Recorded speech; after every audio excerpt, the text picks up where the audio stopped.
हाँ जी साहब, तो जो मेन चीज़ थी वो आपको ये बतानी थी कि दुनिया में जितनी प्रॉपर्टी होती है मैट्रिसेस के, अपने सिलेबस में जितनी भी हैं वो सब एक ही जगह लिख लेंगे। तभी हमने प्रॉपर्टी को मैट्रिसेस प्रॉपर्टी डाल के लिख दिया है, ठीक है।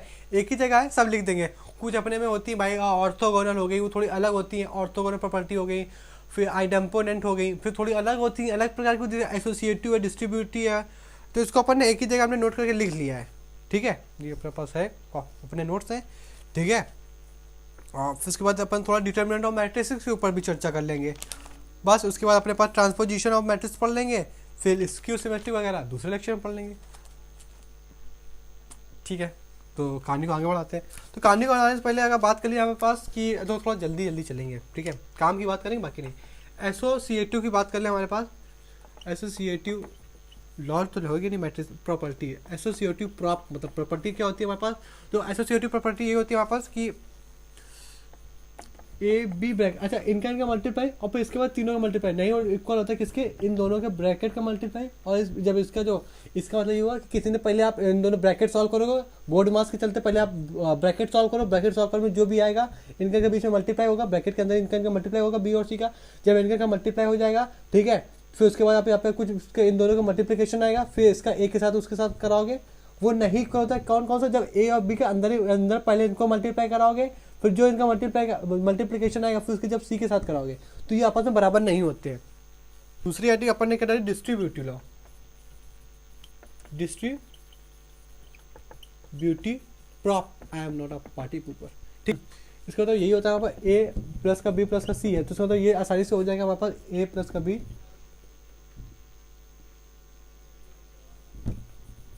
ए प्लस का बी और ब्रैकेट में अपने पास वहाँ पे सी, ठीक है साहब। ये हो जाएगा अपने पास। तो उसकी जगह समझ लिया। तो उसके पीछे एक तीसरा नंबर प्रॉपर्टी देख लेंगे यहाँ पर। जब वो प्रॉपर्टी ये कहती है हमारे पास कि इफ ए बी बराबर अगर बी सी होगा तो उसके बाद तकरीबन आप पता क्या कर दोगे कि अब बी से बी कट करके आप ये भी लिख सकते हो कि ए बराबर सी है, ठीक है, ठीक है। लेकिन कब और कब जब हमारे पास, लेकिन ध्यान से देखना है हमारे पास क्या,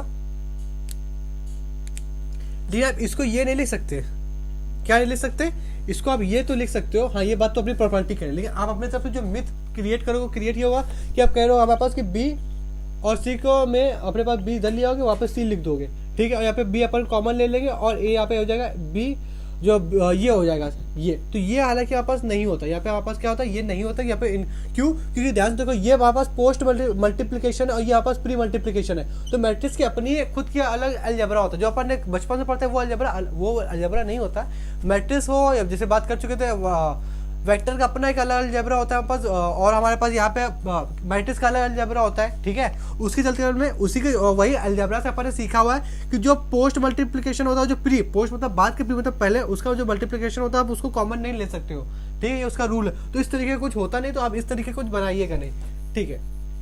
जिस दिन इतना हो जाता है उस दिन कहानी थोड़ी आगे बढ़ा लेते हैं। कहानी आगे बढ़ाने मतलब ये कि नंबर चौथा डाल लेते हैं यहाँ पर। आइडेंटिटी में लिखा हो कल को, इफ ए बी बराबर अगर अपने पास 0 कह रहा है, तो इसका तो ये जरूरी नहीं है हमारे पास कि ए भी 0 रहा होगा और बी भी 0 रहा होगा, ठीक है। मे भी हो सकता है, मे बी और नॉट बी और मे बी, ठीक है। तो हो सकता है 0, दोनों 0 भी हो सकते हैं और 0 और दोनों में कोई भी 0 नहीं हो सकते, ठीक है। कोई एक 0 हो सकता है और दूसरी कंडीशन में दोनों 0 हो सकते हैं, तब जाके हमारे पास ये दोनों इक्वल इस तरीके की कंडीशन नहीं होगी कि इन दोनों 0 बन जाए, ठीक है। बात समझ में आ जाती है, ठीक है। जैसे कि अपन इसी का एग्जांपल लिख लेते हैं सबसे पहले, ठीक है। जैसे अपन ने ए बराबर किसी ने मैट्रिक्स दे दी अपन 1 1 और 2 2, ठीक है। उसके बाद अपन ने किसी ने बी की मैट्रिक्स दे दी अपने पास कितना 1 1 और हमारे पास 1 1 और यहाँ पे दे दिया उसने 1, ठीक है। अब हमने कहा इन दोनों का डॉट कराओ, जिस दिन तुमने डॉट कराया ए बी उस दिन अपने पास देखने को क्या मिला, यहाँ पे 0, क्योंकि 1 में 1 घटेगा तो अपने इसको ध्यान से देखो, थोड़ा सा लिख ही दे। 1 में 1 घट जाएगा, फिर -1 में +1 आ जाएगा, फिर अपने पास 2 में 2 घट जाएगा हमारे पास, तो -2 में +2 का 2 आ जाएगा तो बराबर 0। तो ध्यान से देखो, जब इन दोनों का कराया आपने, जब इन दोनों का मल्टीप्लिकेशन कराया तो 0 मिला, और खुद में देखो ये दोनों 0 नहीं थे, कुछ अपने अपनी मैट्रिसेस के साथ थे, कुछ अपने अपने मैट्रिसेस के साथ ही दिख रहा होगा हमारे पास। यहाँ पे जब दोनों का डॉट कराया हमारे पास तो वहाँ पे 0 मिल गया है, ठीक है। तो ये आपस में तो 0 नहीं थे, लेकिन इन दोनों का डॉट करने पे, इन दोनों का मल्टीप्लिकेशन करने पे 0 आ गया, तो ये बात थी, ठीक है। जिस दिन इतना हो जाता है उस दिन थोड़ा हो गया, ठीक है। रफ कर दे, ठीक है। कहानी अपनी कौन सी चल रही थी, कहानी 5वां नंबर चला था क्या, ठीक है 55 नंबर डाल के आप लिख दो क्या, जब भी हम ए हमारे पास यहाँ पे जहाँ पे जो एम है ना यहाँ पर इंडेक्स है, ठीक है इंडेक्स होता है पावर है, इसको अपन लिख सकते हैं क्या दो बेस सेम है अपने पे, तो पावर क्या हो जाती है यानी इंडेक्स क्या हो जाता है ऐड हो जाता है। ठीक है ठीक है, और अपने पास जब लिखा हो इस तरीके यहाँ पे एम इसकी पावर यहाँ पे एन हो, ठीक है इसको अपन क्या लिख सकते हैं ए मल्टीप्लाई बाई एन, इस तरीके से समझ में आता है। वो अलजेब्रा है तो कुछ अलजेब्रा में काम जो अपन बचपन से अलजेब्रा पढ़ते हैं वो कुछ उस वाले रूल भी इसमें लग जाते हैं, कुछ इसके नए रूल है, तो हालांकि सब बता दे रहे हैं अपने पास। ठीक है एक हमारे पास ये जो है कौन सा नंबर 7वां नंबर, इसको स्टार मार्क कर लेना, कुछ इसके इस तरीके के क्वेश्चन आपको देखने को मिलेंगे अपने एनडीए की बुक में, ये वाली प्रॉपर्टी के ऊपर से। कौन सा प्रॉपर्टी यहाँ पर ए प्लस बी का होल स्क्वायर, तो इसका होल स्क्वायर पता कितना होता है, इसका होता है अपने पास ए प्लस बी और इन दोनों का डॉट दो का डॉट, ये तो अपन ने सीखा है। ठीक है इसका हो गया होगा नीचे वाला रब कर देगा, ज्यादा नीचे नहीं लिखेंगे, शायद दिख रहा है नहीं दिख रहा पता नहीं। तो इसका होता है ए स्क्वायर प्लस का ए बी, तो मैं अब यहाँ पे बी ए यहाँ पे प्लस का बी स्क्वायर, तो ये हमारे पास डायरेक्ट उसे एमसीक्यू पता है क्या गिवन है, एमसीक्यू में ये गिवन है, ये एमसीक्यू में ये गिवन है और आपसे ये ऑप्शन में गिवन है। ठीक है तो इसको आपको टिक करना पड़ेगा। ठीक है साहब इसी का आप 8वां नंबर डाल देना, ये भी स्टार मार्क है बिल्कुल सेम यही है, जब इसका होल स्क्वायर हो सकता है तो इसके निगेटिव पार्ट का क्यों नहीं हो सकता है। ठीक है तो इसका सेम वही A B sorry A minus का भी पहले लिख दो और ए प्लस का भी पहले लिख दो। ठीक है तो ये तो चीज दिख रही होगी नीचे। ठीक है तो इसके आगे कहानी हो जाएगी ए स्क्वायर, ठीक है माइनस का ए बी माइनस का बी ए या फिर प्लस का बी स्क्वायर। ठीक है यही हमारे पास इसका आंसर हो जाएगा हमारे पास। ठीक है तो हमारे पास ये जो चीज़ याद रखनी है, ये डायरेक्ट दोनों पूछे गए, इतनी चीज़ आपको दिख रही होगी, डायरेक्ट रिजल्ट याद रखने हैं आपको, ये आपको पूछे जाएंगे, ये आपको गिवन होगा, ये पूछेगा एमसीक्यू में, ये बीच वाला पोर्शन तो नहीं पूछेगा, पूछ भी लेगा तो भी पता तो होना चाहिए, आया तो ये से है। ठीक है ये चीज़ आया है पहले ए बी होता है बाद के बी ए होता है। ठीक है एक तरीके का ये तरीका है याद रखने का। फिर उसके बाद अपन 9 नंबर डाल लो, 9 नंबर देखो सब प्रॉपर्टी एक ही जगह, अभी तो कुछ बची है, अब कुछ बची नहीं, अभी बची है जनाब बची है। ठीक है 9 नंबर अपन ने डाल लिया, 9 नंबर कहाँ पे, अरे यार फिर इधर उधर हो जाते हैं। ठीक है क्या कोई जैसे कि 2 एक्स और वाई का होल स्क्वायर हो, ठीक है अपन में दोनों मैट्रिक्स है, ठीक है अपन में डॉट करा है पर 2 मैट्रिक्स का मल्टीप्लाई हो रहा है उसके बाद उसका होल स्क्वायर हो रहा है, 2 मैट्रिक्स का मल्टीप्लाई हो रहा है फिर उसका होल स्क्वायर हो रहा है, तो इसको अपन कैसे सॉल्व करेंगे, यहाँ पे एक्स फिर दोनों का मल्टीप्लाई फिर यहाँ पे वाई। ठीक है ये हालांकि इस तरीके का जो भी पूछेगा ना वो एमसीक्यू में पूछेगा और इसके हार्डली चांस है कि उसके ऊपर कुछ भी पूछे, लेकिन आपके लिए बता दिया गया। इतनी कहानी हो गई, समझ में आगे बढ़े। ठीक है यहाँ से अपने पास ऑपरेशन और मल्टीप्लिकेशन खत्म हो गया, एडिशन सब्ट्रैक्शन मल्टीप्लिकेशन पढ़ लिया, डिवाइड होता है कि नहीं होता। अब अच्छा हमने कहा ए बी सी डी लिखा, हमने कहा 4 का मल्टीप्लाई करा दो तो क्या हो जाएगा, सब में मल्टीप्लाई हो जाएगा। हमने कहा जिस दिन तुमने 1/4 का मल्टीप्लाई करा तब भी मल्टीप्लाई हुई हुआ। और ध्यान से देखो जनाब यही तो जब इसका होल स्क्वायर जब उसका होल मल्टीप्लाई अंदर इंडिविजुअली मल्टीप्लाई करते तो सबके नीचे 4 बच जाता है नहीं बच जाता। तो अगर किसी में 1 कोई भी फ्रैक्शन में अगर नंबर का मल्टीप्लाई करा तो उसका मतलब डिवाइड ही हुआ कि नहीं हुआ। फ्रैक्शन में 1/4 था तो देखो सबके नीचे बैठे डिवाइड हुआ कि नहीं हुआ। तो जब भी कोई भी चीज फ्रैक्शन में मल्टीप्लाई होती है इसका मतलब वो है कि डिवाइड में हो रहा है। और खासकर जब भी 1/समथिंग में मल्टीप्लिकेशन कर रहे होते हैं तो जो नीचे बैठा होता है वही सबको क्या होता है डिवाइजर होता है। ठीक है तो बता देना कोई पूछे कि मल्टीप्लाई डिटरमिनेंट ऑफ मैट्रिसेस के ऊपर बात कर रहे थे हमारे पास। ठीक है मैट्रिसेस डिटरमिनेंट दो सीधे बात करें बिना किसी देरी के। ठीक है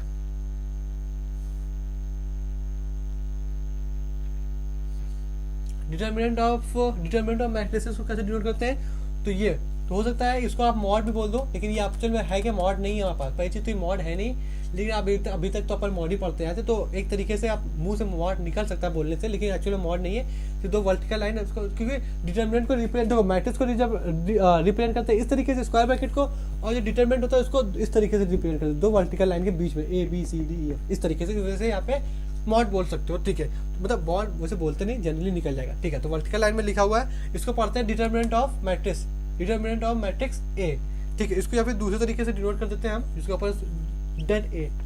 ठीक है यानी इसको कैसे बोलते हैं डिटरमिनेंट ऑफ मैट्रिक्स ए। ठीक है जिस दिन इतनी कहानी हो जाती है उसमें इसकी भी कहानी शुरू हो जाती है हमारे पास, इसकी भी 2 कहानी होती है। किसकी 2 कहानी होती है, एक तो हमारे पास जब डिटरमिनेंट किस बराबर होता है 0 और जब हमारे पास डिटरमिनेंट बराबर नहीं होता है किसके 0 के, तब कहानी होती है। तो जिस दिन हमारे पास डिटर्मिनेंट, जब डिटर्मिनेंट मतलब क्या होता है कि मैट्रिक्स की वैल्यू निकालना, ठीक है। तो जिस दिन मैट्रिक्स की वैल्यू यानी डिटर्मिनेंट ऑफ मैट्रिक्स बराबर 0 आ जाता है उसका मतलब होता है सिंगुलर। क्या होता है जनाब? सिंगुलर। और सिंगुलर का मतलब ही होता है हमारे पास क्या कि उसका इनवर्स, इनवर्स भी तो पढ़ना है जनाब, इतना तो पता ही होगा कि इसका इनवर्स अपने पास डज नॉट एग्जिस्ट होगा। कब? जब किसी भी मैट्रिक्स की वैल्यू अगर हमारे पास 0 आ जाती है, किसी भी मैट्रिक्स की वैल्यू अगर हमारे पास 0 आ जाती है तो उसका मतलब ये होता है कि उसका इनवर्स नहीं निकाल सकते। डिटर्मिनेंट ऑफ वैल्यू, जैसे डिटर्मिनेंट का मतलब होता है मैट्रिक्स की वैल्यू निकालना। जब भी मैट्रिक्स के अपन ने सॉल्व किया और आंसर अपने पास 0 आ गया तो समझ जाएंगे कि उस सिंगुलर वो अपने पास सिंगुलर है, और सिंगुलर का मतलब ये होता है आपस कि उसका इनवर्स डज नॉट एग्जिस्ट होगा। जिस दिन डिटर्मिनेंट की value does not equal to 0 आ गई उस दिन इसका मतलब ये हो जाएगा कि ये नॉन सिंगुलर है। और नॉन सिंगुलर का मतलब अपने पास यही अपन ने जानते हैं, नॉन सिंगुलर का मतलब कि यहाँ पे इनवर्स इसका एग्जिस्ट करेगा। ये होता है डिटर्मिनेंट ऑफ मैट्रिक्स का, ठीक है। इतनी कहानी समझ में आ गई कि नहीं आ गई, ठीक है। यहाँ से फिर प्रॉपर्टी अपनी शुरू हो जाती है, ठीक है। कभी हमने कहा था इकट्ठा एक जगह लिख लो प्रॉपर्टी, इतना आपने हेडिंग वो जितनी प्रॉपर्टी लिखी थी उसी के नीचे ये हेडिंग डाल लो, फिर एक प्रॉपर्टी लिखना शुरू कर दो, हो गया। बात हो गई डिटर्मिनेंट ऑफ मैट्रिक्स, मैट्रिक्स की वैल्यू निकालना। और डिटर्मिनेंट का मतलब ही हमने बताया था कि मैट्रिक्स, ठीक है। पहली प्रॉपर्टी आ जाती जब भी ए यहाँ पास कोई भी डिटरमिनेंट ऑफ मैट्रिक्स के साथ कोई सा भी एक अगर एक कांस्टेंट है, कोई सा भी डिटरमिनेंट वैल्यू, कोई सा भी डिटरमिनेंट ऑफ मैट्रिक्स है हमारे पास, उसकी कोई सी वैल्यू है, अगर साथ में कांस्टेंट उस वर्टिकल लाइन के अंदर है तो उसको अपन बाहर निकालेंगे। लेकिन बाहर निकालने के चलते अब देखो कोई डिटरमिनेंट है, बात समझना पड़े, अगर कोई सा भी डिटरमिनेंट है तो उसकी कोई से भी हमारे पास ऑर्डर रहा होगा। मान लिया हमारे पास एन ऑर्डर रहा होगा, ठीक है। एन ऑर्डर मतलब यहाँ नहीं, हाँ ठीक है, इस ए हमारे पास मैट्रिक्स है तो कोई भी ऑर्डर रहा होगा यहाँ पे कोई, जब हमारे पास जब हमारे पास इसका कोई सा भी ऑर्डर रहा होगा, जब वो ऑर्डर जब हमारे पास कांस्टेंट उस वर्टिकल लाइन के बाहर आएगा तो वो जो ऑर्डर है वो के की पावर बन जाएगा। बात समझ में? कोई सा भी एक मैट्रिक्स है हमारे पास, मान लिया यहाँ पर 3x3 की मैट्रिक्स है हमारे पास, ठीक है। मान लिया ये गिवन है के ए और उसका जो ए है वो किसकी मैट्रिक्स है, वो मान लो 3 ऑर्डर की मैट्रिक्स, मान लो ऐसे 3 है, ठीक है। तो जो हमारे पास जो के बाहर निकलेगा ना, के क्यूब में निकले, मान लिया यहाँ पे के की जगह 2 है, जो 2 बाहर निकलेगा ना तो जो यहाँ पे मान लिया 2 ऑर्डर अपने पास गिवन जो मैट्रिक्स है वो 3 ऑर्डर की है, ठीक है। और यहाँ पे के की जगह कोई भी कांस्टेंट होगा हमारे पास, तो यहाँ पे के हमारे पास क्या है, कांस्टेंट है हमारे पास, ठीक है। तो यहाँ पे 2 बाहर निकलेगा, हाँ, लेकिन बाहर निकला यहाँ पे ए लिख देंगे, अभी भी अधूरा, क्यों? क्योंकि जो इसके इंडेक्स बनेगा ना, जो यहाँ पे इंडेक्स बनेगा ना वो क्या होगा, ऑर्डर होगा, ठीक। और ऑर्डर क्या गिवन है, 3, तो 3 इसके पावर 2 की पावर में 3 बैठ जाएगा, तो यहाँ पे 8 आ जाएगा, इस तरीके से बन जाएगा, ठीक है। समझ में आएगा? दूसरी अगर देख लेते हैं दूसरा ये जरूरी है जनाब, ये हर जगह यूज होगा, एडजॉइंट में ज्यादातर यूज होता है। अब एडजॉइंट निकालना भी सीखना है। 2 मैट्रिक्स, दूसरी मैट्रिक्स है, अगर आप एक ही मैट्रिक्स, अगर कोई सा भी वर्टिकल लाइन के अगर 2 तो उसको सेपरेट करके लिख सकते हैं इस तरीके का। बात समझ में आई? तीसरा लिखे हमारे पास, तीसरा भी ज़्यादा इंपॉर्टेंट है अपने पास। तीसरा ये है अगर हमारे पास कि अगर अपने पास ए के अंदर कुछ इस तरीके गिवन है, इस तरीके कुछ गिवन तो इसको अपन बाहर लिख सकते हैं इस तरीके का। और ये इंपॉर्टेंट क्यों? मान लिया अगर हमारे पास ए स्क्वायर कुछ इस तरीके का गिवन है, ए स्क्वायर इस तरीके का गिवन है, ठीक है। तो ऐसा नहीं मतलब कि ए इस तरीके क्वेश्चन आपने एनसीईआरटी लगा लेना, आप मल्टीप्लिकेशन बता दी, इस वजह से इस वाले क्वेश्चन नहीं किए, अभी आगे बता दिया जाएगा, जैसा भी होगा आगे बता दिया। तो इसका 2 बार मल्टीप्लाई कराओगे आप, ठीक है, फिर जो आएगा उसका फिर अपने होल स्क्वायर कराओगे, तब सीधे वैल्यू पुट करोगे आप, ऐसा नहीं है। तो आप क्या करो, इस प्रॉपर्टी के चलते आप सीधे इसका डिटरमिनेंट का आंसर निकालोगे, जो आंसर आप आंसर न्यूमेरिकल वाले मान लो 36, 32, 33, 34 कुछ भी आया उसमें उसका बार स्क्वायर कर दोगे। तो ये वाली प्रॉपर्टी के चलते कितना दिमाग लगाना है, पहले इसका मल्टीप्लिकेशन करो, मल्टीप्लिकेशन मानो कितना टाइम ले जाएगा हमारे पास, फिर उसका होल स्क्वायर जो आएगा उसका फिर स्क्वायर करो। इस वजह से ये वाली प्रॉपर्टी इस तरीके से सॉल्व करना गलत है, और गलत नहीं मतलब लेंदी है, तो गलती है एक तरीके से। तो सबसे अच्छा मान लो इसको अपन ने डिटरमिनेंट निकाला 2 आ गया, मतलब 3 आ गया, तो 3 का स्क्वायर करके कितने से 9 लिख दोगे। तो समझ में बात है यहाँ पे कैसे करोगे, इसका कहानी आपको समझ में आ गई होगी। तो क्यों जरूरी है स्टार मार्क तभी लगा दिया,